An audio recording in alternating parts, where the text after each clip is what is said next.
Let's turn once again to Amos chapter 5. మరొకసారి ఆమోసు గ్రంథము 5వ అధ్యాయం చూద్దాం. We want to really understand this verse 14.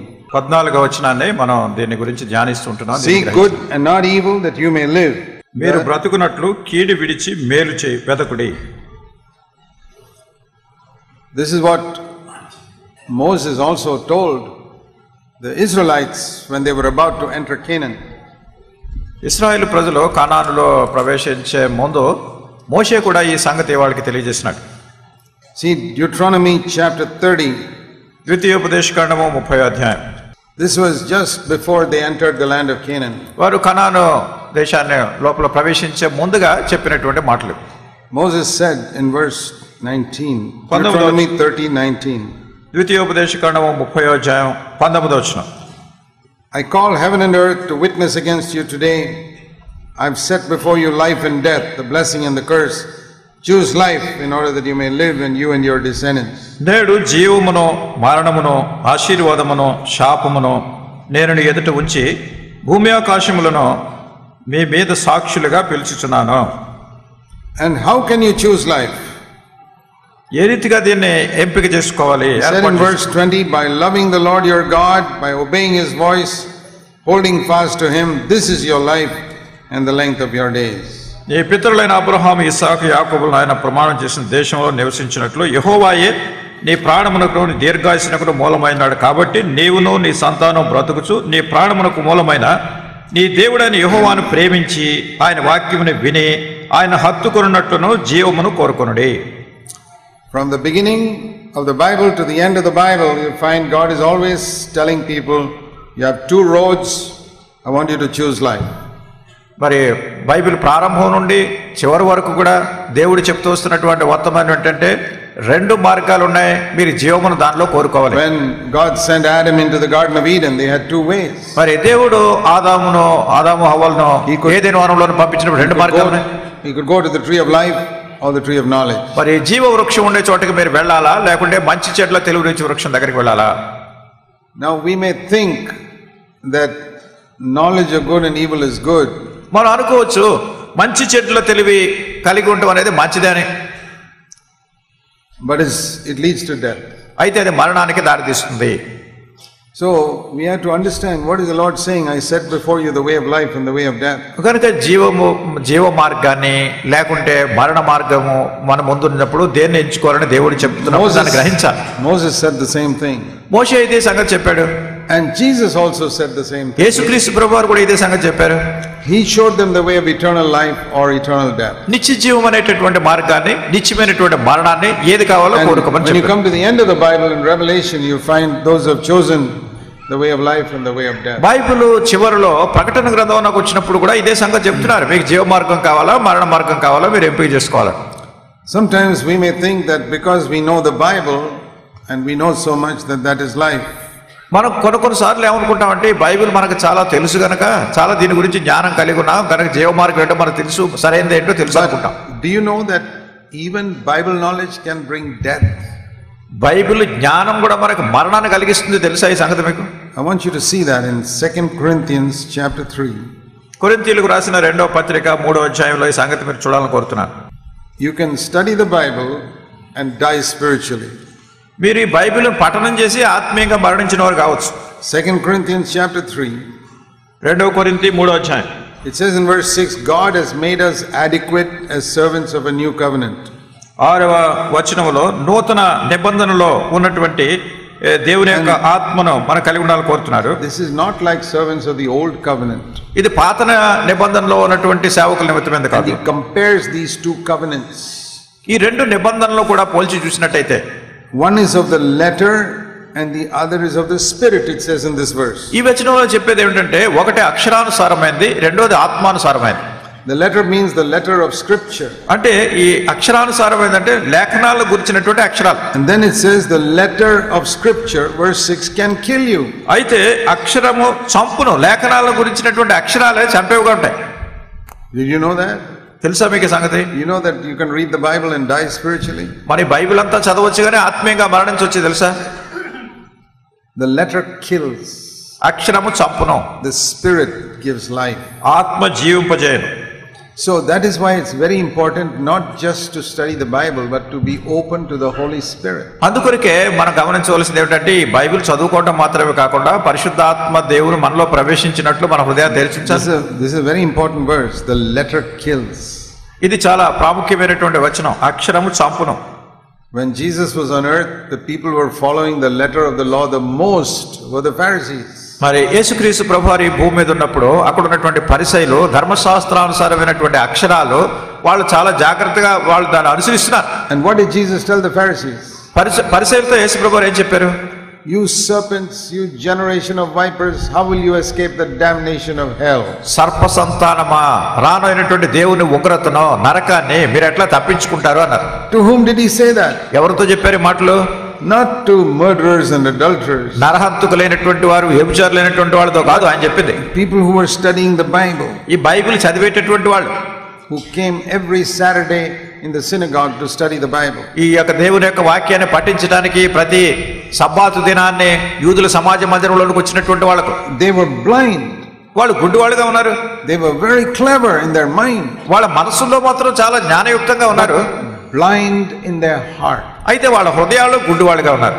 Today also there are many people like that. ఈ దినాల్లో కూడా అనేక మంది ప్రజలు ఇట్లా ఉన్నారు. They are very clever in their mind.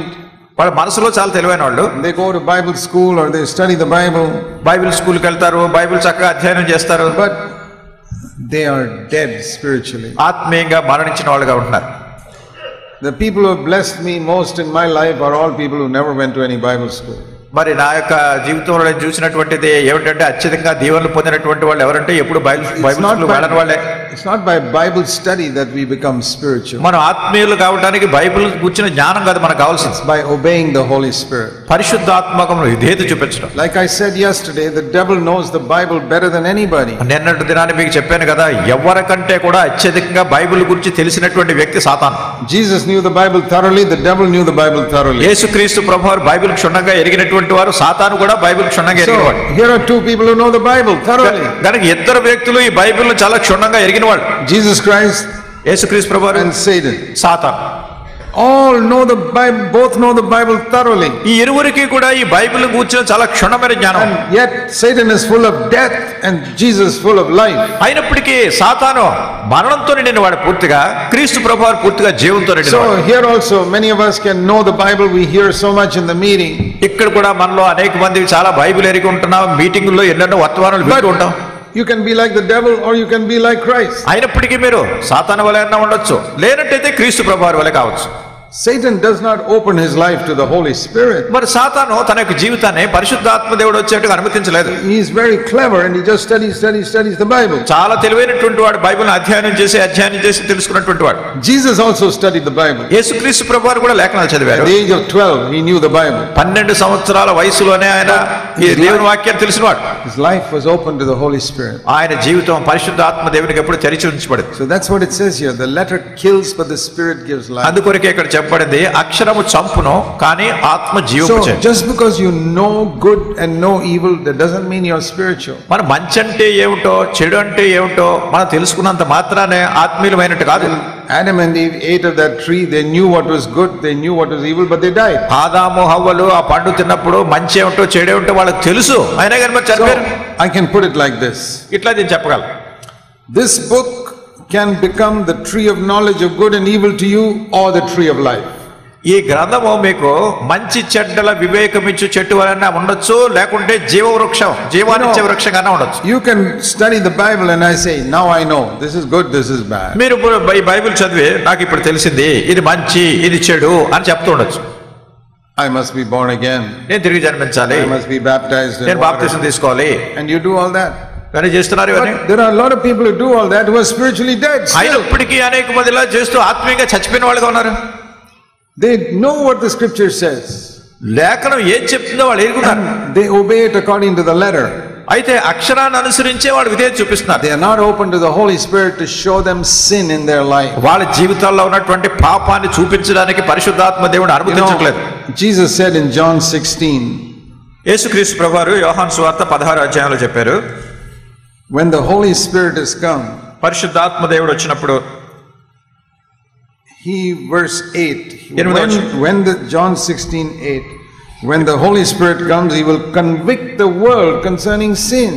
యోహాను సువార్త 16:8 పరిశుద్ధాత్మ వచ్చినప్పుడు పాపమును గూర్చి లోకమును ఒప్పుకొని చేయను. How do you know the Holy Spirit is speaking to you? పరిశుద్ధాత్మ మీతో మాట్లాడుతున్నాడు ఎట్లా తెలుస్తుంది మీకు? He will convict you of sin. పాపమును గురించి మీకు ఒప్పుదల కలిగిస్తాడు. But you can read the Bible and not be convicted of sin. అయితే మీరు బైబిల్ చదువుతూ ఉండొచ్చు కానీ పాపాన్ని గురించి ఒప్పుదల రాలేదు. There are a lot of people who read the Bible just to get a sermon to preach next Sunday. అనేక మంది ఏం చేస్తారంటే బైబిల్ తీసి వచ్చే ఆదివారం ఏ ప్రసంగం చేయాలని బైబిల్లోకి సిద్ధపడతారు, బానే ఉంది. And they're not convicted of sin. అయితే పాపం గురించి ఒప్పుదల రావట్లేదు. That is an example of how the letter kills. ఇదే ఉదాహరణ, ఈ అక్షరం చంపుతుంది అని. I'll give you an example. ఇంకొక ఉదాహరణ చెప్తాను. You turn to Revelation chapter 3. ప్రకటన గ్రంథం 3వ.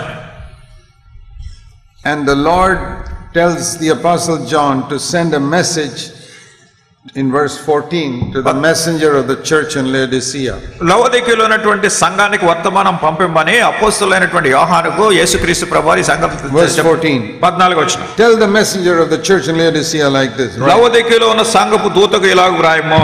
There is a messenger in the church in Laodicea. ఈ లవోదికీయ సంఘంలో వర్తమానికుడు ఉన్నాడు. He was one of the elders who was most of the time preaching in the church. అక్కడ ఉన్నటువంటి సంఘ పెద్దల్లో ఒకడు తన అధికమైనటువంటి సమయాన్ని ఆ సంఘానికి బోధిస్తూనే ఉన్నాడు. In all of your churches, you know, there's usually one brother who brings the message most of the time. మీ సంఘాల్లో కూడా ఎవరో ఒక సహోదరుడు ఎక్కువ సార్లు ఈ వర్తమానాలు చెప్తూ ఉంటారు. There may be 2 or 3 elders, but one of them brings the message most of the time. ఒకవేళ 2-3 పెద్దలు ఉండొచ్చు, వారిలో ఒక ఆయన ఎక్కువ సార్లు వాక్యాలు చెప్తూ ఉంటారు. He is called the messenger of the church. అతడు సంఘమునకు వర్తమానికుడుగా పిలువబడుతున్నాడు. This is not some Jewish synagogue. This is a Christian church in Laodicea. ఇక్కడ ఈ లవోదికీయ సంఘంలో యూదుల సమాజ మందిరం కాదు, ఇది క్రైస్తవులో ఉన్నటువంటి సంఘం ఇది. And in this church there was one elder brother who was bringing the message most of the time. గనుక ఈ యొక్క సంఘంలో ఒక పెద్ద అయినటువంటి సహోదరుడు అధికమైనటువంటి పర్యాయాలు వీళ్ళకి వర్తమానాలు చెప్తున్నాడు. He was not preaching from Bhagavad Gita or something. He was preaching from the Bible. ఆయన ఏదో భగవద్గీత ఏదో చెప్పట్లేదు వీళ్ళకి, బైబిల్లో నుంచి వాక్యాలే He బోధిస్తున్నాడు. studied the Bible ఈ బైబిల్ and చదివాడు, he was preaching. దాన్ని బోధిస్తున్నాడు. But what was his spiritual condition? అయితే ఆయన ఆత్మీయ పరిస్థితి ఎలా ఉంది? This elder's spiritual condition. ఈ పెద్ద అయినటువంటి ఆయన ఆత్మీయ పరిస్థితి ఎలా ఉందో The చూడండి. Lord says to him, ప్రభు ఆయనతో చెప్తున్నాడు, verse 17, 17వ. You say you're rich and wealthy, you have need of nothing, but you don't know that you're wretched, miserable, poor, blind, naked. నీవు దౌర్భాగ్యుడవును, దిక్కుమాలిన వాడవును, దరిద్రుడవును, గుడ్డివాడవును, దిగంబరుడై ఉన్నావని ఎరుగక నేను ధనవంతుడును, ధనవృద్ధి చేసి ఉన్నాను, నాకేమీ కొదువు లేదని చెప్పుకొంచున్నావు.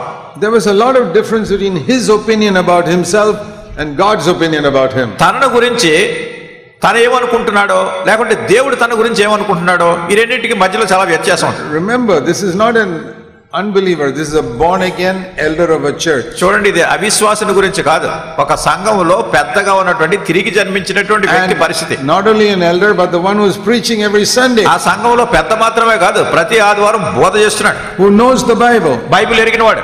What is his opinion about himself? తన గురించి తను ఏమనుకుంటున్నాడు? I'm rich, I've become wealthy, I need nothing. నేను ధనవంతుడను, ధనవృద్ధి చేసి ఉన్నాను, నాకేమీ కొదువు లేదని చెప్పుకుంటున్నాడు. God has blessed me, I've got a lot of money. దేవుడు నన్ను ఎంతో దీవించాడు, నాకు చాలా డబ్బు ఉంది, I've got a house now. నాకు ఇప్పుడు ఇల్లు ఉంది, I'm not living in a rented house, I've got my own house. God has blessed me. నేను అద్దెంట్లో ఉండట్లేదు, నాకు సొంత ఇల్లు ఉంది, దేవుడు నన్ను ఎంతో దీవించాడు అంటాడు. And my business is prospering, I've become a wealthy person. నా వ్యాపారం చాలా అభివృద్ధి పొందుతుంది, నేను చాలా ధనవృద్ధి చేసుకున్నాను. I don't need anything from anybody. నాకు ఎవరి దగ్గర నుంచి ఏమీ కూడా అవసరం ఏమి లేదు. And also I know the Bible. అంతేకాదు నాకు బైబిల్ బాగా And తెలుసు. also I'm an elder brother. ఇక్కడ ఒక పెద్దగా ఉన్న సహోదరుని. And all the people in the church in Laodicea respect me. ఆ లవోదికీయ సంఘంలో ఉన్నటువంటి వాళ్ళందరూ నేను అంటే ఎంతో గౌరవిస్తున్నారు. So I'm all right. కనుక నేను బాగున్నాను.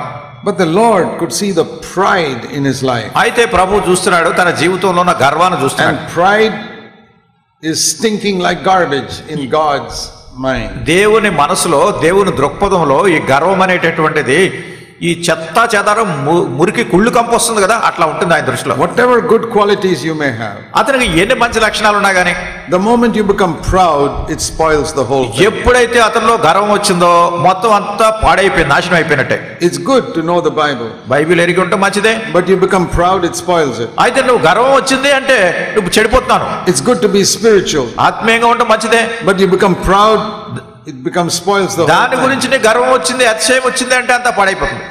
It's good to preach well, బాగా బోధించడం మంచిదే, but you become proud, it spoils the whole thing. దానిలో గర్వం వచ్చింది అంటే మొత్తం అంతా పాడైపోయింది. If you have the ability to sing or play an instrument, very good. పాటలు పాడటం కానీ వాయిద్యాలు వాయించడం కానీ నీకు శక్తి సామర్థ్యం But ఉండొచ్చు, you మంచిదే. become proud of it, it spoils the whole thing. దాన్ని గురించినటువంటి గర్వం ఏదైనా నీలో వచ్చింది అంటే మొత్తం పాడైపోయింది. Many believers do many good things, అనేక మంది విశ్వాసులు అనేకమైన మంచి పనులు but they చేస్తారు, become proud of it and spoil the whole thing. దాన్ని గురించిన గర్వం వస్తుంది, మొత్తం అంతా పాడైపోయింది.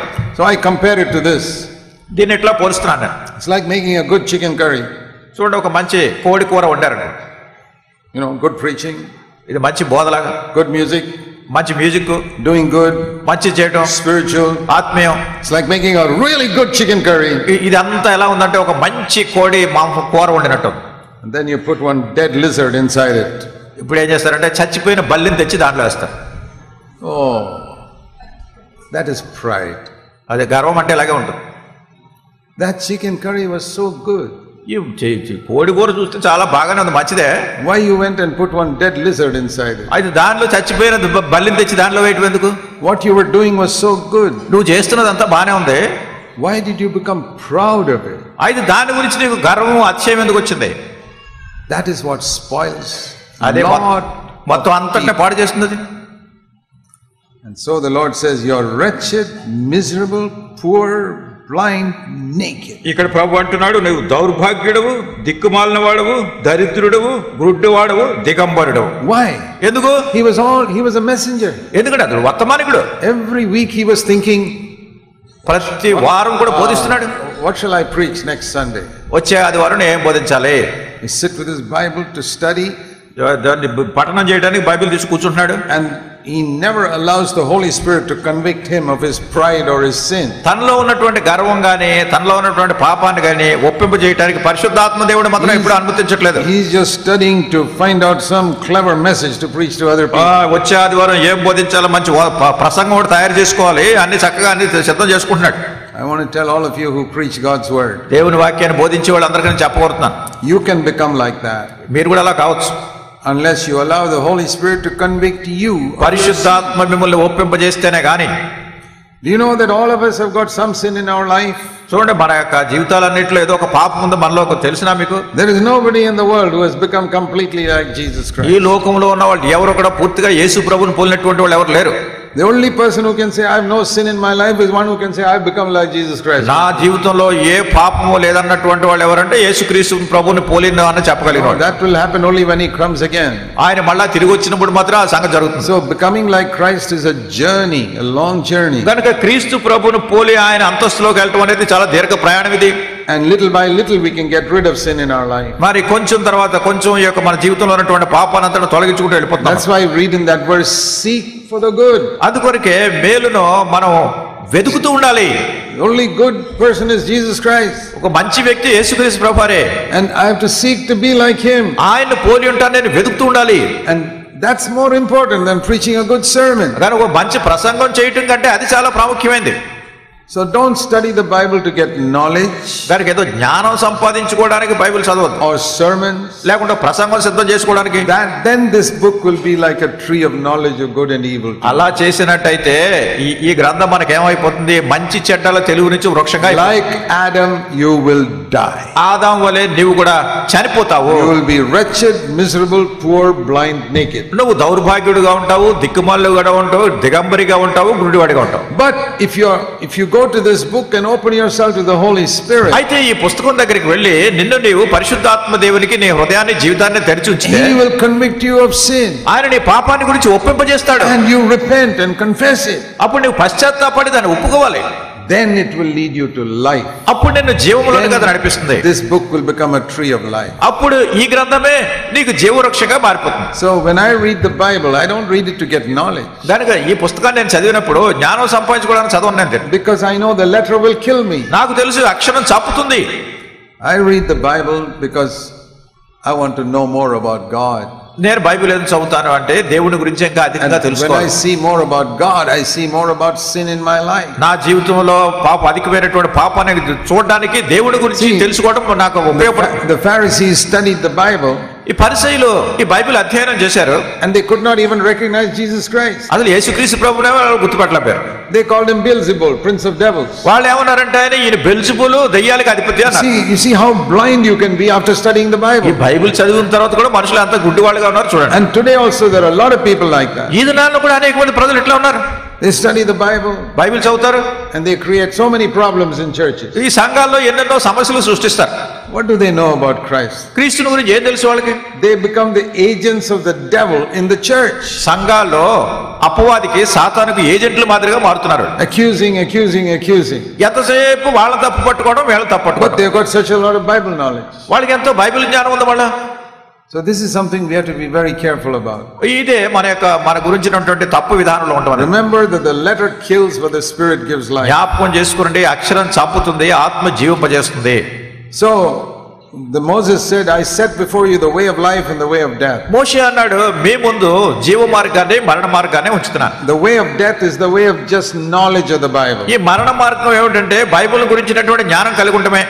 The way of life is when we allow the Holy Spirit to convict us of sin as we read the scripture. జీవ మార్గం ఏమిటంటే లేఖనాలు మనం చదివినప్పుడు పరిశుద్ధాత్మ దేవుని అనుమతించి మనలో ఉన్నటువంటి పాపాన్ని ఒప్పింప చేయడానికి అనుమతించాలి. I told you yesterday how when God was remaking the earth, every day he made some change. నిన్నటి దినాన్ని మీకు చెప్పాను, ఈ భూమిని మళ్ళా తిరిగి ఉద్ధరింపజేస్తున్నప్పుడు దేవుడు ప్రతిరోజు కూడా ఎట్లాంటి మార్పు చేస్తున్నాడు. Paul says, I am being renewed in the inner man every day. పౌలు అంటున్నాడు, ప్రతిరోజు కూడా నా అంతరంగిక పురుషుని యందు నేను పునరుద్ధరించుకుంటున్నాను అంటున్నాడు. So how can I be renewed every day? ప్రతిరోజు కూడా ఎట్లా నేను నూతనంగా చేసుకోవాలి? Not by knowledge. ఇది జ్ఞానంతో కాదు. As I read the Bible, ఇప్పుడు దేవుని వాక్యాన్ని చదువుతున్నప్పుడు I see Jesus, యేసు ప్రభువుని చూసినప్పుడు and the Holy Spirit shows me my need in my own life. నా సొంత జీవితంలో ఉన్నటువంటి అక్కర ఏమిటో పరిశుద్ధాత్మ దేవుడే నాకు చూపిస్తూ ఉంటాడు. I confess my need. ఆ అక్కర నేను ఒప్పుకోవాలి, I repent. నేను పశ్చాత్తాపడాలి, then I get life. అప్పుడు నేను దాని గురించి నూతనం Let కావాలి. me show you an example of this. దీని గురించినటువంటి ఒక ఉదాహరణ మీకు చూపిస్తాను. Isaiah chapter 6. యెషయా గ్రంథం 6వ అధ్యాయం. Isaiah chapter 6. యెషయా గ్రంథం 6వ అధ్యాయం. Before we go to chapter 6, I want to show you something in chapter 5. 6వ అధ్యాయంలోనికి వెళ్లే ముందు 5వ అధ్యాయంలో ఉన్నటువంటి కొన్ని సంగతి మీకు చూపించాలని కోరుతున్నాను. In chapter 5, 5వ అధ్యాయంలో Isaiah stood up and preached to other people. యెషయా లేచి నిలబడి ఇతర ప్రజలకు బోధిస్తున్నాడు. And he's cursing a lot of people who are committing wrong. అక్కడ అనేక మంది ప్రజలు వాళ్ళు చేసినటువంటి తప్పులన్నింటినీ కూడా ఎంచి చూపిస్తూ వాళ్ళకి శ్రమ కలుగుతుంది అంటున్నాడు. That is the word of God. What he said was right. అది దేవుని యొక్క వాక్యం, ఆయన చెప్పింది సరే.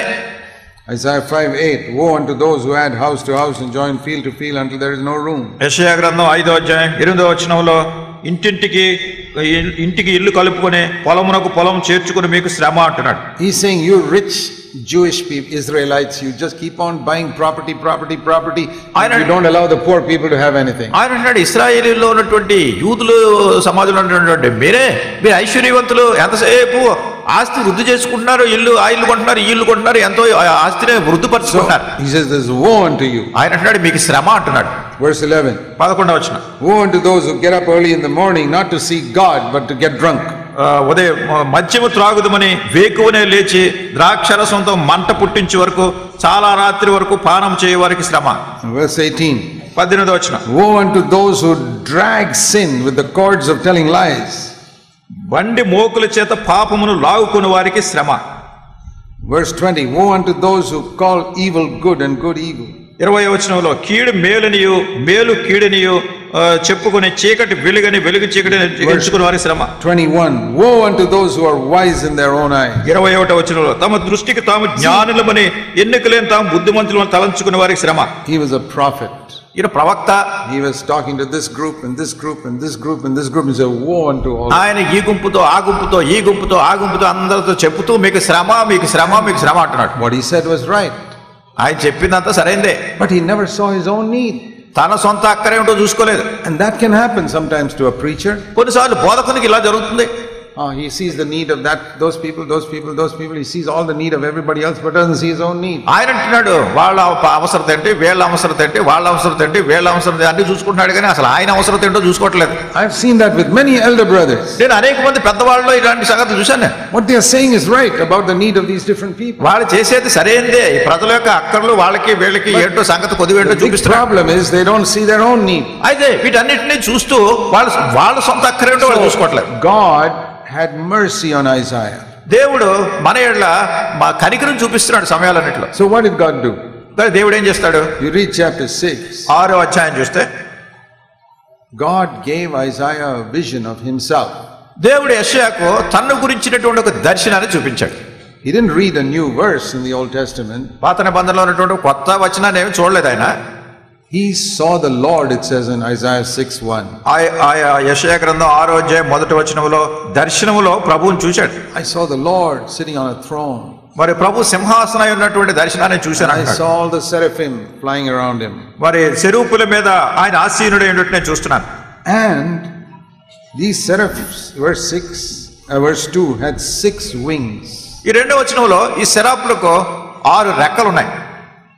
And that's a lesson there for us. అది మనకు ఒక పాఠం నేర్పిస్తుంది. With 6 wings, what did they do? ఈ 6 రెక్కలతో ఏం చేస్తున్నారు సెరాపులు? You can use all 6 wings and fly much faster. ఈ 6 రెక్కలు ఉపయోగించి చాలా వేగంగా ఎగిరెళ్ళిపోవచ్చు కదా. But they didn't do that. అలా చేయట్లేదు. See what they did. ఏం చేశారో చూడండి. With 2 wings they covered their face. 2 రెక్కలతో తమ ముఖమును, and with 2 wings they covered their feet. రెండిటితో తమ కాళ్ళను, and they flew with 2 wings. వాటి కప్పుకొని రెండిటితో ఎగురుతున్నారు. See, covering the face and covering the feet is a picture of worship. ఈ ముఖాన్ని కప్పుకుంటున్నారు అంటే, పాదాలు కప్పుకుంటున్నారు అంటే ఇది ఆరాధన గురించినటువంటి సంగతి చూపిస్తుంది. And flying is a picture of service. ఆ యొక్క ఎగరటం అనేటటువంటిది సేవించడానికి గురించి చెప్తుంది. So we can say with 4 wings they were worshiping God, and with 2 wings they were serving God. అంటే 4 రెక్కలతో ప్రభువుని ఆరాధిస్తున్నారు, 2 రెక్కలతోనే ప్రభువుని సేవిస్తున్నారు. Teaching us that it is more important, twice as important to worship God as to serve him. గనుక మనం దేవుడి సేవ చేయటం కంటే దేవుడిని ఆరాధించడం అనేటటువంటిది సేవ చేయడానికి 2 రెట్లు ఎక్కువ. అంటే 4 రెక్కలతో చేస్తున్నారు. That's what Jesus also said. యేసుక్రీస్తు ప్రభువారు కూడా ఇదే చెప్పారు. When the devil tempted him to fall down and worship him. అపవాది తన ముందుట సాగిలపడి తను మొక్కాలి అని చెప్పినప్పుడు Jesus said in Matthew 4:10. మత్తయి సువార్త 4వ అధ్యాయం 10వ వచనంలో యేసు ప్రభువు చెప్పారు. You shall worship the Lord and then you shall serve him. నీ దేవుడైన యెహోవాను మాత్రమే ఆరాధించాలి, ఆయన సేవించాలి. So first we must worship the Lord, then only we can serve him. మొట్టమొదట మీరు ప్రభువును ఆరాధించాలి, తర్వాత ప్రభువును సేవించాలి. And worship doesn't mean just praying on Sunday morning. ఆరాధన అంటే ఏదో ఆదివారం పొద్దున్నే వచ్చి ప్రార్థన చేయడం కాదు ఇది. It means recognizing his holiness, ఆయన పరిశుద్ధతను మనం గుర్తించాలి, recognizing his greatness, ఆయన గొప్పతనాన్ని మనం గుర్తించాలి, and covering ourselves and falling down before him, మనలను మనం కప్పుకుని ఆయన ముందు సాగిలపడాలి. and saying, Lord, you are everything to me. ఓ ప్రభువా, నీవే నాకు సమస్తమైన వాడు అని చెప్పాలి. I don't desire anything on earth but you. ఈ భూమి మీద దేనికి కూడా నేను పాత్రుడు కాను, కానీ నువ్వే. That is a worshipper. అదే నిజమైన ఆరాధన. There are very few true worshippers. చాలా కొద్ది మంది మాత్రమే నిజమైన ఆరాధకులు ఉంటారు. A lot of people pray, ఎక్కువ మంది ప్రార్థన చేస్తారు, but very few worship God. కొద్ది మంది మాత్రమే ప్రభువుని ఆరాధిస్తారు. And that is why their service also is so shallow. అందుకొరకే వాళ్ళ యొక్క ఆదివారం కార్యక్రమాలు కూడా ఏదో ఏమీ లేనటువంటి ఖాళీగా ఉన్నట్టుగా ఉంటుంది. For many years of my life I have said, Lord, I don't want to be a server, I want to be a worshipper. నేను చాలా సంవత్సరాలు నా జీవితంలో ప్రభువు చెప్పింది ఏంటంటే, ప్రభు నేను నిన్ను సేవించేవాడిగా కాదు, నిన్ను ఆరాధించేవాడిగా I ఉండగోరుతున్నాను. don't want to be a preacher, I want to be a worshipper. నేను బోధకుడిగా కాదు నేను ఉండగోరేది, కానీ నిన్ను ఆరాధించేవాడిగా If ఉండగోరుతున్నాను. I worship God properly, then he can use me in his నేను service. సరి అయిన విధానంలో నా దేవుడు నేను ఆరాధించగలిగినప్పుడే ప్రభు నన్ను ఆయన సేవించేది అనేది ఇస్తాడు. I'm not going to preach in heaven, I'm going to worship in heaven. పరలోకానికి వెళ్ళినప్పుడు నేను అక్కడ ఏం బోధ చేయను, ప్రసంగాలు చేయను, ఆరాధన చేస్తూ ఉంటాను. No, I want to prepare for that by worshiping now. కనుక దాని కొరకు నేను సిద్ధపరచుకుంటూ ఇప్పుడు ఆరాధన చేయాలి కోరుతున్నాను. So then Isaiah heard them saying, Holy, holy, holy is the Lord of hosts. కనుక ఇక్కడ యెషయా చూస్తున్నాడు, పరిశుద్ధుడు పరిశుద్ధుడు సర్వలోకమునకు ఆయన మహిమతో నిండి ఉన్నదని ప్రభువుని గురించి ఆరాధన చేసేది చూస్తున్నాడు. And he saw these seraphim, these angels who have never sinned. ఈ సెరాపులో ఈ దూతలు ఎప్పుడు పాపం చేసిన వాళ్ళు కాదు. Even though they have never sinned, they are covering their faces, covering their feet. వాళ్ళు ఎప్పుడు పాపం చేసిన వాళ్ళు కాకపోయినా గానీ ముఖాలు కప్పుకుంటున్నారు, కాళ్ళు కప్పుకుంటున్నారు. And they are only saying, holy, holy, holy is the Lord of hosts. వాళ్ళు చెప్పుతున్నదంతా కూడా యెహోవా దేవుడు పరలోకంలో సైన్యాధిపతి ఆయనే పరిశుద్ధుడు పరిశుద్ధుడు పరిశుద్ధుడు అని చెప్తారు. Suddenly he got a glimpse of the standard of holiness in heaven. అకస్మాత్తుగా పరలోకంలో ఉన్నటువంటి దేవుని ఉన్నతమైనటువంటి అంతస్తు ఆయన పరిశుద్ధతను గుర్తించాడు. Most of us don't have a proper understanding of the holiness of heaven. పరలోకంలో ఉన్నటువంటి పరిశుద్ధత ఎంత గొప్పదో, ఆ అంతస్తు ఎంత గొప్పదో మనలో అనేక మందికి నిజంగా సరిగా అర్థం కాదు. We compare ourselves with others and we think we are holier than them. మనం ఎంతసేపు ఎదుటి వాళ్ళని పోల్చుకుని వాళ్ళకంటే మనం పరిశుద్ధంగా ఉన్నామని మనం అనుకుంటాం. It's like people who live in a slum, they don't have a good standard of hygiene. అది ఎలా ఉంటుందంటే మురికివాడల్లో ఉండేటటువంటి ప్రజలు వాళ్ళకి ఆరోగ్యపరమైనటువంటి అవగాహన ఉండదు పరిస్థితి. They may compare themselves with other people living in the slum and think I am better than them. దానికి వీళ్ళేమనుకుంటారా, మురికివాడల్లో ఉండేటటువంటి వాళ్ళకంటే నేను బాగానే ఉన్నాను అనుకుంటారు చాలా మంది. And even though rats and cockroaches are all running around the house, they think they are okay. వాళ్ళ ఇంట్లో ఈ ఎలుకలు లేకుంటే బొద్దింకులు అవన్నీ తిరుగుతున్నా కానీ నాకేం పర్లేదు, వాళ్ళకంటే నా ఇల్లు బాగుంది కదా, నేను బాగా జీవిస్తున్నాను. Why? ఎందుకు? Because I am better than that person. ఎందుకంటే వాళ్ళకంటే And బాగున్నాను, I am better than that person. వీళ్ళకంటే బాగున్నాను. So Isaiah was better than the others. అయితే ఈ యెషయా కూడా వేరే ఇతరుల కంటే బాగానే ఉన్నాడు. So he could say, woe to this, woe to this, woe to this. దానికి ఎంతసేపు ఉంటాడు, వాళ్ళకి శ్రమ వీళ్ళకి శ్రమ వాళ్ళకి శ్రమ అని చెప్పుకుంటూ But వస్తాడు. then he saw the Lord. అప్పుడు ప్రభువుని చూసినప్పుడు, He saw the holiness of heaven. పరలోకంలో ఉన్న పరిశుద్ధత చూసినప్పుడు And suddenly he was convicted. అకస్మాత్తుగా ఒప్పించబడ్డాడు. And he said in verse 5, 5వ వచనంలో ఇప్పుడు అంటున్నాడు, woe is me. నాకు శ్రమ అంటున్నాడు. ఇప్పుడు That is the mark of a man who has seen the Lord. అదే ప్రభువును చూసేటటువంటి మనిషికి ఉన్నటువంటి గుర్తు. A man who has only studied the Bible will say, woe unto them, woe unto them, woe unto them, woe unto them. Bible చదివినటువంటి మనిషి ఎప్పుడు కూడా ఏమంటాడంటే వాళ్ళకి శ్రమ వీళ్ళకి శ్రమ వాళ్ళకి శ్రమ, ఎంతసేపు వేరే వాళ్ళనే చూపిస్తుంటాడు. What he says is right. అదే చెప్పేది సరైందే. But when he sees the Lord, అయితే ప్రభువుని చూసినప్పుడు he says, woe is me. ఆయన అంటాడు నాకు శ్రమ. He sees his own sin. ఆయన తనలో ఉన్నటువంటి పాపాన్ని చూడగలుగుతున్నాడు. How do you know whether you have seen the Lord? ఆయన ప్రభువుని చూసాడు లేదు ఎలా తెలుసు మీకు? When you read the Bible, Bible చదివితే you can either get knowledge or see the Lord here. మరి ఇక్కడ ప్రభు ఎట్లాంటి వాడు అనేటటువంటి జ్ఞానాన్ని గురించి మనం తెలుసుకుంటాం. If you see the Lord, మీరు ప్రభువుని చూస్తుంటే you will say, woe is me. నాకు శ్రమ అని చెప్తారు. If you don't say woe is me, then you only find fault with other people. నాకు Some శ్రమ verse in the Bible. నాకు శ్రమ అని మీరు చెప్పట్లేదంటే ఈ బైబిల్ జ్ఞానంతో వేరే వాళ్ళ తప్పులే పట్టుకుంటున్నారు ఎంతసేపు. And that's the trouble with a lot of preachers. అనేక మంది బోధకుల్లో ఉన్న సమస్య కూడా ఇదే. They've never seen the Lord. వాళ్ళు అసలు ప్రభువుని చూడలేదు ఎప్పుడు. And so the letter kills them. కనుక ఈ అక్షరం వాళ్ళ చంపుతుంది. But if the Spirit of God comes, he'll so show them the Lord. అయితే ప్రభువు బయలుపరిచేటటువంటి ఆత్మ ద్వారా ఆయన ఆత్మ మనం కలిగి ఉన్నప్పుడు. And then he says, oh Lord, my mouth is so unclean. ఈయన అంటున్నాడు, ప్రభా నేను నా నోరు ఎంతో అపవిత్రమైంది. And as soon as he confesses his sin, తన పాపాన్ని తను ఒప్పుకున్న వెంటనే God sends an seraphim to come and touch his lips and say, verse 7, your iniquity is taken away, your sin is forgiven. 7వ వచనంలో ప్రభు శరాపును పంపించి తన దోషం తొలగించడానికి ప్రాయశ్చిత్తం కలిగించడానికి పంపించాడు శరాపు. Then the Lord said, Isaiah, now you can go and tell this people. ఇప్పుడు ప్రభు అంటున్నాడు యెషయాతో 9వ వచనంలో, ఇప్పుడు నువ్వు వెళ్ళి ప్రజలతో చెప్పు అంటున్నాడు. Now that you have seen me, ఇప్పుడు నీవు నన్ను చూసావు, you can go and tell people. ఇప్పుడు వెళ్ళి నువ్వు ప్రజలతో చెప్పు. You know, that is God's way. అదే దేవుని యొక్క విధానం, దేవుని మార్గం. We see the Lord, ప్రభువుని మనం we see చూసినప్పుడు, our need, మన అవసరం చూసినప్పుడు and the Lord forgives us, ప్రభు దాన్ని బయలుపరుస్తారు, touches us. మనం తాకుతారు. Then we are fit to go and tell other people. అప్పుడు మనం వెళ్ళి ఇతరులకు చెప్పడానికి మనం దాని శక్తివంతులు అవుతాం. Otherwise we'll be Pharisees. లేనట్టయితే మనం కూడా పరిసయ్యుల్లా ఉంటాం. This is not only for preachers. ఇది బోధకులు మాత్రమే కాదు, all of us. మనందరికీ కూడా. So read the Bible and see the Lord. Bible చదవండి, ప్రభువుని చూడండి, and see your own need. నీ సొంత అక్కర ఏమిటో తెలుసుకోండి. Woe is me. నాకు శ్రమ. Not like Adam, blame your wife. ఆదాము వలె తన భార్య మీద తప్పు పెట్టడం కాదు, blame your husband. లేకుంటే భర్త మీద తప్పు మోపడం కాదు. Woe is me. నాకు శ్రమ. Then the Lord can call us to serve others. అప్పుడు ప్రభువు తన ఇతరుల గురించి చెప్పేటటువంటి దాన్ని see in the book of Revelation, ప్రకటన గ్రంథం We read that the Apostle John here is 95 years old. ఈ అపోస్తలుడైన యోహాను 95 సంవత్సరాల ప్రాయంలో ఉన్నటువంటి వ్యక్తి, much holier than all of us. మనందరికంటే కూడా వయసులో చాలా పెద్దవాడు. He was filled with the Holy Spirit on the day of Pentecost when he was 30 years old. 30 సంవత్సరాల కిందట పెంతెకోస్తు మహాదినాన పరిశుద్ధాత్మ చేత నింపబడినాడు. Now he is 95 and he has walked with God faithfully for 65 years. గనుక ఇప్పుడు 95 సంవత్సరాల వయసు అంటే 65 సంవత్సరాలుగా దేవునితో నమ్మకంగా నడిచినటువంటి వ్యక్తి. You would think now he has become a very holy man. గనుక ఇప్పుడు చాలా పరిశుద్ధుడైనటువంటి వ్యక్తిగా ఉన్నాడని అనుకుంటాను.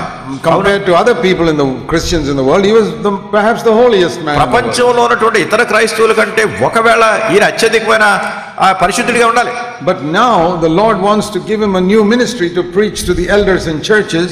అయితే అక్కడ ఉన్నటువంటి సంఘంలో ఉన్నటువంటి పెద్దలకు పరిచర్య చేయాలని దేవుడు ఒక నూతన పరిచర్య అప్పగించినప్పుడు, before giving him that ministry, ఆ పరిచర్య అప్పగించడానికి బదులు దానికి ముందు you know what the Lord does? ఇప్పుడు ప్రభువు అంటున్నాడు, the same thing he did with Isaiah. యెషయాకు చూపించినటువంటి రీతిగానే he gives him a vision of himself. తన గురించినటువంటి దర్శనాన్ని చూపించాడు. In Revelation chapter 1, he sees the Lord. ప్రకటన గ్రంథం 1వ అధ్యాయంలో ఆయన ప్రభువుని చూస్తున్నాడు. See this. చూడండి.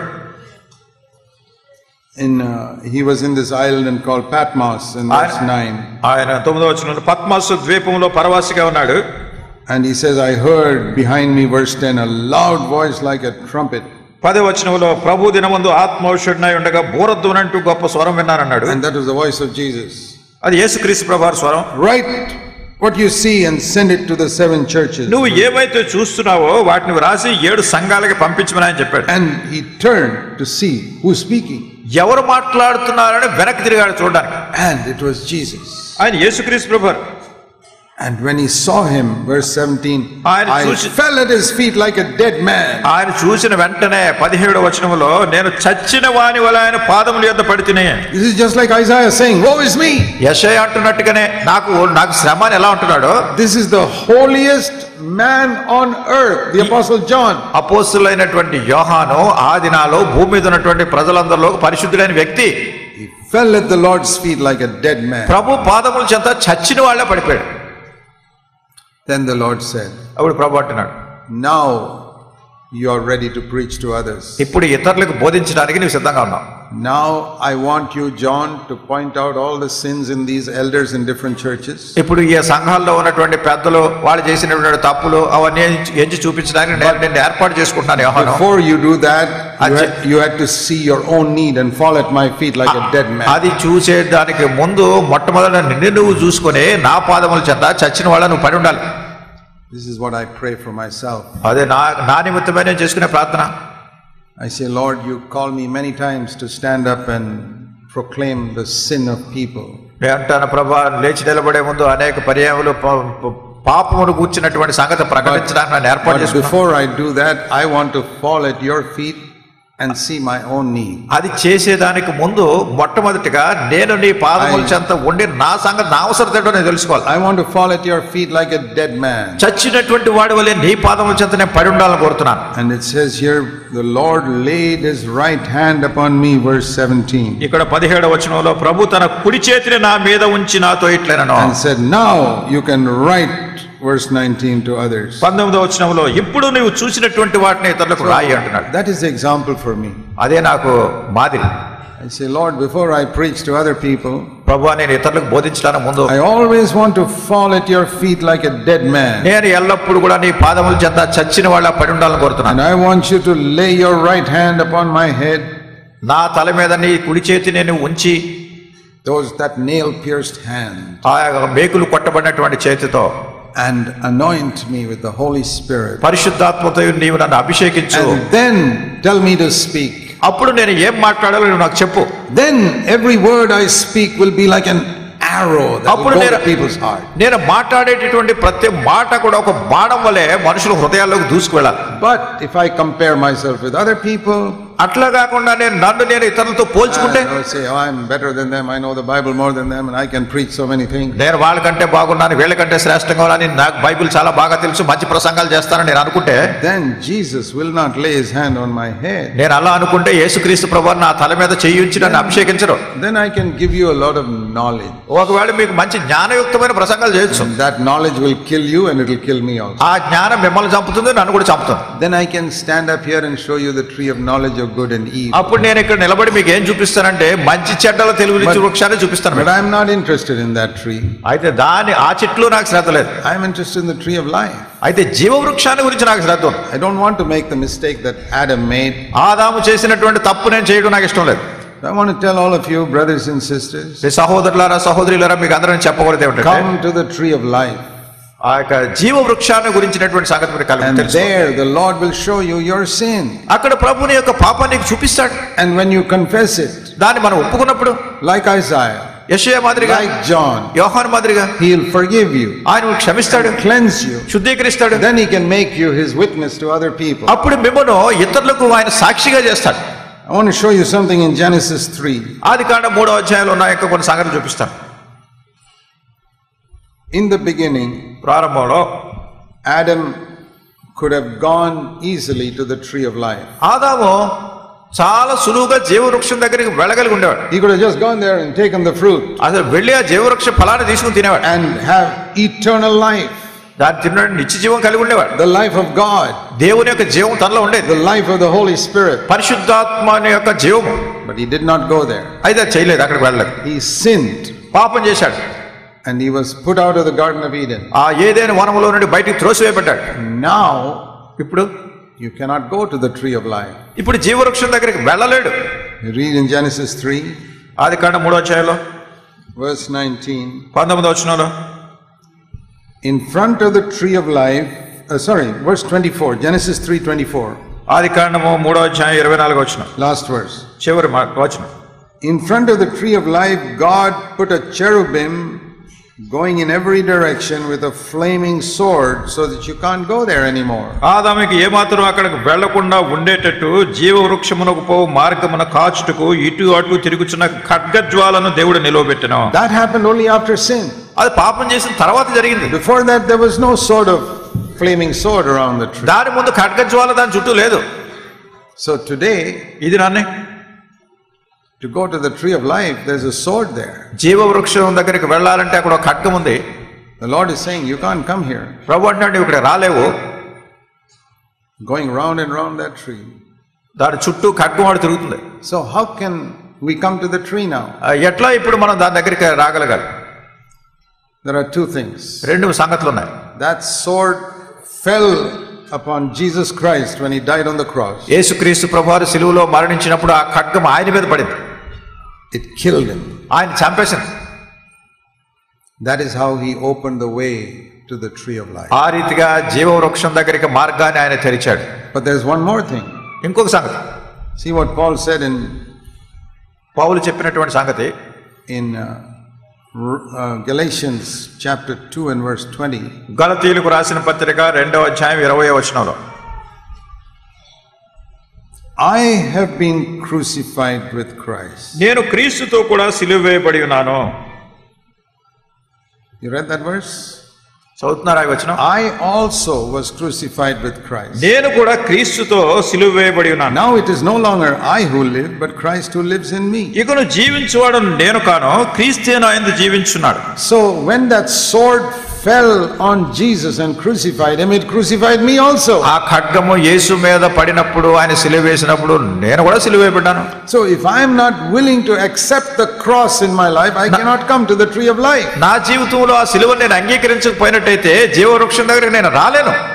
That sword is a picture of the cross.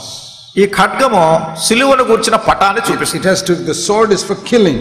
ఈ ఖడ్గం అనేది ఏంటంటే చంపడానికి. The cross is for killing. ఆ సిలువ అనేటటువంటిది చంపడానికి. Paul says it killed Christ. పౌలు అంటున్నాడు ఆయన క్రీస్తుని ఖడ్గం చంపింది. Not only Christ, క్రీస్తునే కాదు, it killed me also. నన్ను కూడా చంపింది అంటున్నాడు. This is one of the great truths in the Bible which many Christians have not understood. బైబిల్లో ఉన్నటువంటి గొప్ప సత్యాల్లో ఇది ఒకటి. అనేక మంది క్రైస్తవులకు ఇది గ్రహింపు లేదు. We cannot come to this tree of life without accepting death to myself. నా నిమిత్తమై నేను మరణాన్ని అంగీకరిస్తేనే గాని లేనట్టయితే ఈ జీవవృక్షం దగ్గరికి నేను రాలేను. We can get the life of Jesus only if we are willing to die with Jesus. యేసుక్రీస్తు ప్రభువారితో మరణించడానికి ఇష్టపడినప్పుడే క్రీస్తు ప్రభువారి జీవం నీలోకి వస్తుంది. What is the meaning of crucified with Christ? క్రీస్తుతో సిలువ వేయబడటం అంటే దాని అర్థం ఏంటి? Let's start with first of all forgiveness of sins and then being crucified with Christ. మొట్టమొదట పాపక్షమాపణ గురించి దీన్ని ఆరంభించి తర్వాత క్రీస్తుతో సిలువ వేయబడటం దగ్గరికి రావాలి. Have you ever thought how the sins you commit today Jesus died for 2000 years ago? మీరు ఈ రోజు చేసినటువంటి పాపం గురించి 2000 సంవత్సరాల పూర్వం క్రీస్తు ప్రభువారు ఎట్లా సిలువ వేయబడ్డాడు ఎప్పుడైనా ఆలోచించారా? How could he die for sins that you have not yet committed? అసలు ఇంకా మీరు చెయ్యనటువంటి పాపం గురించి ప్రభువు ముందుగానే ఎట్లా ఆయన మరణించాడు? I mean, you were born only in this last century. మీరు ఈ చివరి శతాబ్దంలోనే పుట్టారు మీరు. But Jesus died 2000 years ago. అయితే 2000 సంవత్సరాల పూర్వమే క్రీస్తు ప్రభువారు చనిపోయారు. When you had not committed any sin at that time. ఆ సమయంలో అప్పటికి మీరు ఏం పాపం చేయలేదు. So what did God do? కానీ దేవుడు చేసింది ఏమిటి? He took all the sins that people are going to commit even in the future and put it on Christ on the cross. భవిష్యత్తులో కూడా ప్రజలు చేయబోయేటటువంటి పాపాలన్నిటినీ తీసుకొచ్చి శిలువ మీద పాపాన్ని క్రీస్తు ప్రభువారి మీద మోపారు. That's why we say Christ died for the sins of the whole world. అందుకొరకే క్రీస్తు సర్వలోకంలో ఉన్నటువంటి పాపం అంతటి కొరకు ఆయన మరణించాడు. Because God knows the future. ఎందుకంటే దేవుడు భవిష్యత్తును ఎరిగినవాడు. He knew what sins you and I would commit. నీవు నేను కూడా ఎటువంటి తప్పులు పాపాలు చేస్తామో దేవుడు ఎరుగును. And he put it all on the cross. ఆయన్ని శిలువ మీద Mopadu. Even though I have not yet committed it 2000 years ago. నేను 2000 సంవత్సరాల పూర్వం దాన్ని చేయకపోయినా కానీ In the same way, అదే రీతిగా the Bible says God not only put my sins on the cross, he put me on the cross as well. Bible ఏం చెప్తుంది? క్రీస్తు ప్రభువారు నా పాపములు శిలువ మీద భరించేట్టు చేయడం మాత్రమే కాకుండా నేను కూడా శిలువ మీద మరణించేట్టు చేస్తున్నాను. Now this is a little more difficult to understand. ఇది కొంచెం గ్రహించడానికి కొంచెం కష్టతరమైనది. But if you understand it, you'll realize how important it is to go the way of the cross every day. అయితే దీన్ని మీరు గ్రహించినట్టయితే ప్రతిరోజు కూడా శిలువ మార్గంలో మీరు వెళ్ళటం అనేది ఎంత ప్రాముఖ్యమైనదో జీవితంలో మీరు గ్రహిస్తారు. God saw that all of us have got two problems. మనందరికీ కూడా రెండు సమస్యలు ఉన్నాయి. దేవుడు చూశాడు దాన్ని.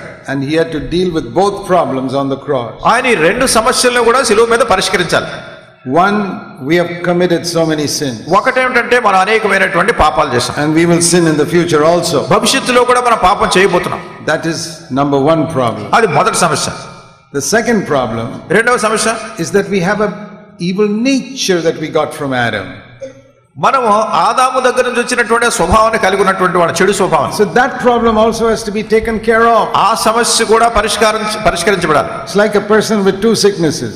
ఇది ఎట్లంటే ఒక మనుషుడికి రెండు రోగాలు ఉన్నట్టు. If you heal one, that does not solve the problem. There's another sickness. ఆ మనుషుడికి ఒక్క రోగానికి వైద్యం చేస్తేనే సరిపోదు, ఇంకొక రోగం ఉంది. So all of us have got two problems. మనలో అనేక మందికి రెండు సమస్యలు ఉన్నాయి. One is all the sins we have committed. ఒకటి ఏంటంటే మనం చేసినటువంటి పాపాలు. And the other is this evil nature which the Bible calls the flesh.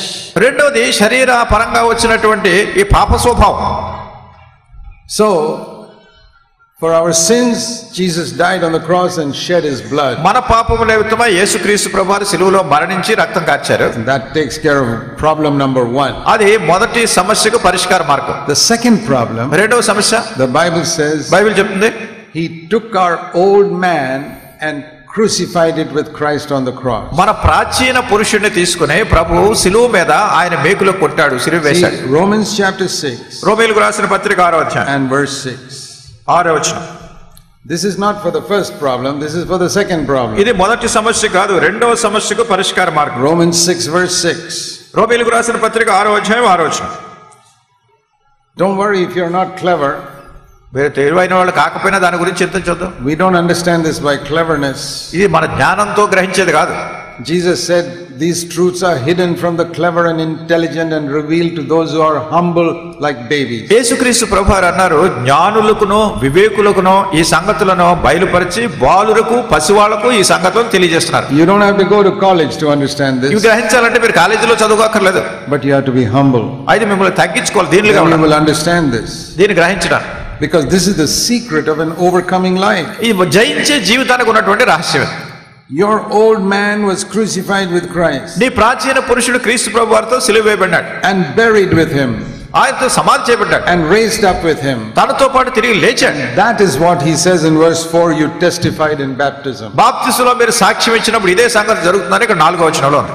That when you go into the water, మీరు నీళ్ళలోకి వెళ్ళినప్పుడు you're saying, I've buried, my old life is buried with Christ. మీరు అంటున్నారు నా పాత జీవితం క్రీస్తు ప్రభువుతో సమాధి చేయబడింది. Now I'm raised up with him. ఇప్పుడు మళ్ళా నేను ఆయనతో తిరిగి లేచాను. Now the reason why God can do that, దేవుడు ఏ రీతిగా దాన్ని చూడగలని ఇక్కడ జవాబు కారణం ఏంటంటే Ephesians 1:4, ఎఫెసీ 1:4 that God chose us in Christ before the foundation of the world. భూమి పునాదులు వేయబడక మునిపే క్రీస్తులో దేవుడు మనల్ని ఏర్పరచుకున్నాడు. You may have chosen Christ 10 years ago or 30 years ago. మీరు ఒక 10 సంవత్సరాల కిందటో 30 సంవత్సరాల కిందటో ప్రభువుని మీరు ఏర్పరచుకున్నారు. I chose Christ 54 years ago. 54 సంవత్సరాల కిందట నేను క్రీస్తు ప్రభువుని ఏర్పరచుకున్నాను. But when did God choose me? అయితే దేవుడు నన్ను ఎప్పుడు ఏర్పరచుకున్నాడు? Before Genesis chapter 1 verse 1. ఆదికాండం 1వ అధ్యాయం 1వ వచనానికి ఇంకా ముందే, before he created anything, అసలు దేన్నైనా సృష్టించక ముందే God knew my name, దేవునికి నా పేరు తెలుసు, and he chose me. ఆయన నన్ను ఏర్పరచుకున్నారు. But I chose Christ 54 years ago. అయితే ఇప్పుడు నేను మాత్రం ఇప్పటి నుంచి 54 సంవత్సరాల కిందట ప్రభువుని ఏర్పరచుకున్నాను. You may have chosen Christ 5 years ago or 10 years ago. మీరు క్రీస్తు ప్రభువుని 5 సంవత్సరాల కిందటో 10 సంవత్సరాల కిందటో ఏర్పరచుకున్నారు. But God chose you before he created the world. అయితే దేవుడు లోకాన్ని సృష్టించక ముందే మిమ్మల్ని ఏర్పరచుకున్నారు. So when did God know your name? గనుక మీ పేరు దేవునికి ఎప్పుడు తెలుసు? When? ఎప్పుడు? Before the worlds were created. ఈ లోకం సృష్టించబడక మునిపే. Do you know that? తెలుసా మీకు అది? Your parents gave you a name only after you were born. మీరు పుట్టిన తర్వాతే మీ తల్లిదండ్రులు మీకు పేరు పెట్టారు.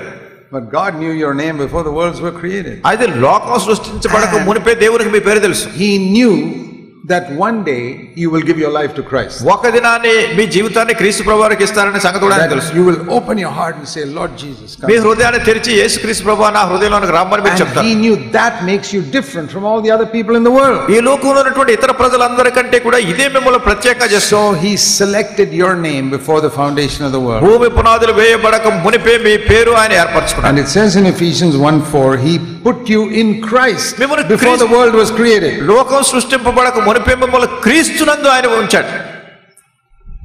Now you may have experienced that only 5 or 10 years ago. అయితే దీన్ని 5-10 సంవత్సరాల కిందట మీరు అనుభవించారు. But God put you in Christ అయితే millions of years ago. దేవుడు అనేక కోట్ల కొలది సంవత్సరాలకు ముందు మిమ్మల్ని క్రీస్తులో ఉంచాడు. So I'll explain it very simply. కనుక దీన్ని సామాన్యమైన విధానంలో దీన్ని నేను వివరిస్తాను.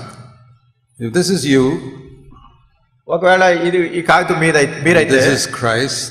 ఇది క్రీస్తు అయితే, God put you in this little book. God put you in Christ. దేవుడు మిమ్మల్ని ఈ గ్రంథం దీని లోపల దీన్ని పెట్టేశాడు. Where are you now? ఎక్కడున్నారు ఇప్పుడు మీరు? You're in Christ. మీరు క్రీస్తులో ఉన్నారు. When did this happen? ఎప్పుడు జరిగింది ఇది? Before the worlds were created. అసలు లోకం సృష్టింపబడక మునిపే జరిగింది. So when Jesus goes and dies on the cross, యేసుక్రీస్తు ప్రభువారు వెళ్ళి సిలువలో మరణించినప్పుడు, who is in him? ఆయనలో ఎవరున్నారు? You. మీరు ఉన్నారు ఇక్కడ ఇందులో. So when he died, కనుక ఆయన చనిపోయినప్పుడు what happened? ఏమైంది? You also died. మీరు కూడా దీనిలో ఉండి చనిపోయారు. After the death, మరణించిన తర్వాత he was buried. ఆయన సమాధి చేయబడ్డాడు. So who was buried? కనుక ఎవరు సమాధి చేయబడ్డారు? You also.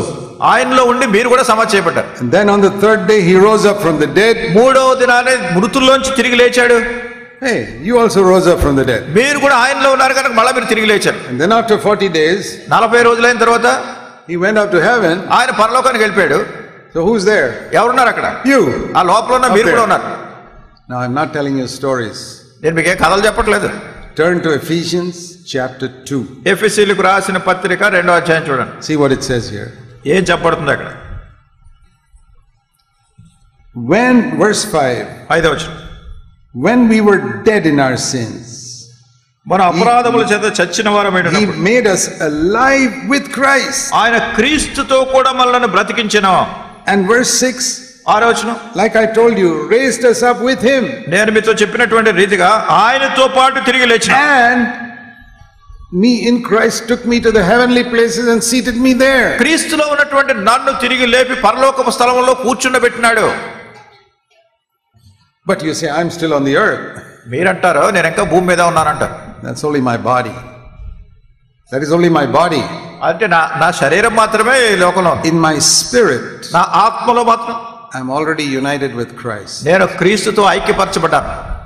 It's a wonderful thing to know that. ఇది తెలుసుకోవడం చాలా అద్భుతకరమైన సంగతి. When you believe it, మీరు ఇది నమ్మితే you will experience it. దాన్ని అనుభవిస్తారు. మీరు If you don't believe it, మీరు నమ్మకపోతే you won't experience it. మీకు ఏ అనుభవం రాదు దీని గురించి. If somebody gives you a check for 100,000 rupees, ఒకవేళ ఎవరైనా ₹1,00,000 మీకు check రాసిచ్చారనుకోండి, if you put it in the bank, you get it. మీరు దాన్ని బ్యాంకులో వేస్తే ఆ డబ్బు మీకు వస్తుంది. If you just frame it up and hang it on the wall, you get nothing. బ్యాంకులో వేయకుండా గోడ మీద పెట్టి కూర్చున్నారనుకోండి, మీరు దాన్ని ఏవి రాదు మీకు. So you just frame up these verses and put it on the wall, you'll get nothing. అలాగనే ఈ వచనాలన్నీ మీరు గోడల మీద పెడితే దానివల్ల మీకు ఏం ఉండదు. But believe it. నమ్మండి వాటిని. Lord, I believe. ప్రభువా, నేను నమ్ముతున్నాను. I died with you.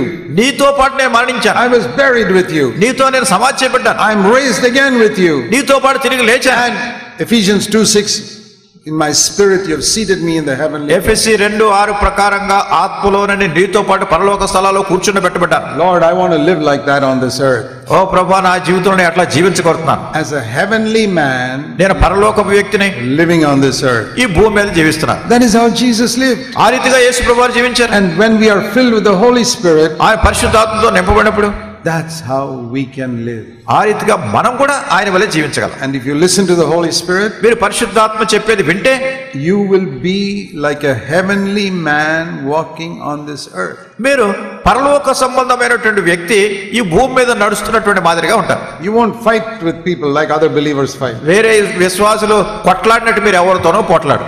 Because heavenly people don't fight. పరలోక సంబంధమైన వ్యక్తులు ఎవరితోనూ పోట్లాడరు. You won't fight with your husband or wife or anybody.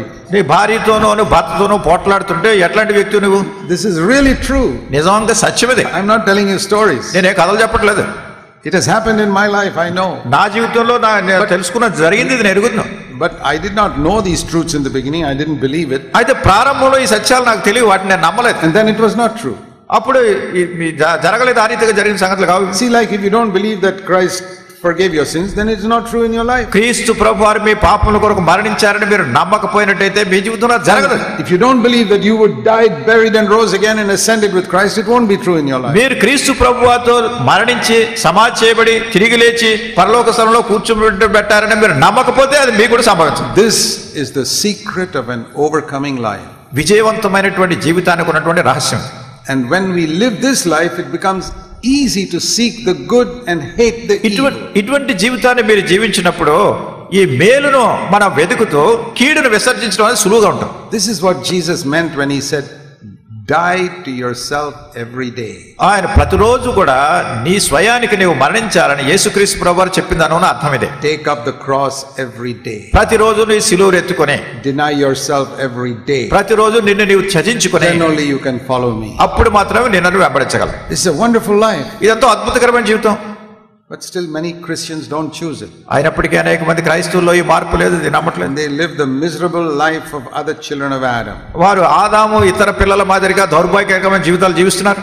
So those of you who have ears to hear, మీలో ఎవరైతే వినుటకు చెవులు కలిగి ఉన్నారో, I want to invite you to say, Lord, please help me to understand this new way of living. ప్రభువా, ఈ నూతన జీవిత విధానాన్ని నేను గ్రహించేట్టు నాకు సహాయం చేయాలని మీరు ప్రభుతో చెప్పాలని కోరుతున్నాను. Where even though my body is on this earth, నా శరీరం ఈ భూమి మీద ఉన్నప్పటికీ my spirit is connected to Jesus. నా ఆత్మ యేసుక్రీస్తు ప్రభువారితో కూడా ముడిపెట్టబడింది. And the life of Jesus flows through my body. యేసుక్రీస్తు ప్రభువారి యొక్క జీవము నా లోపల ప్రవహిస్తుంది. Then I can always choose what is good. అప్పుడు నేను ఎల్లప్పుడూ కూడా ఏది మేలో దాన్నే నేను ఎన్నుకుంటూ ఉంటా. Let's pray. ప్రార్థన చేసుకుందాం. Heavenly Father, పరలోకపు తండ్రి, some of these wonderful truths in the new covenant our human mind cannot understand. నూతన నిబంధనలో ఉన్నటువంటి కొన్ని ఈ అద్భుతకరమైనటువంటి సత్యాలు వాళ్ళు అనేక మంది గ్రహింపు లేకుండా ఉంటున్నాయి. But your Holy Spirit can explain what our human mind cannot understand. మా మానవ జ్ఞానమునకు ఏది అర్థం కాదో పరిశుద్ధాత్మ దేవుడే వాటిని మాకు వివరించగలరు. I pray that all those who are hungry and thirsty here will understand. ప్రభువా, ఇక్కడ నుండి ఆకలి దప్పికలు కలిగిన వారందరూ కూడా వీటిని గ్రహించినట్లు చేయమని ప్రార్థిస్తున్నాం. Pray in Jesus' name. యేసు నామమున ప్రార్థిస్తున్నాం తండ్రి.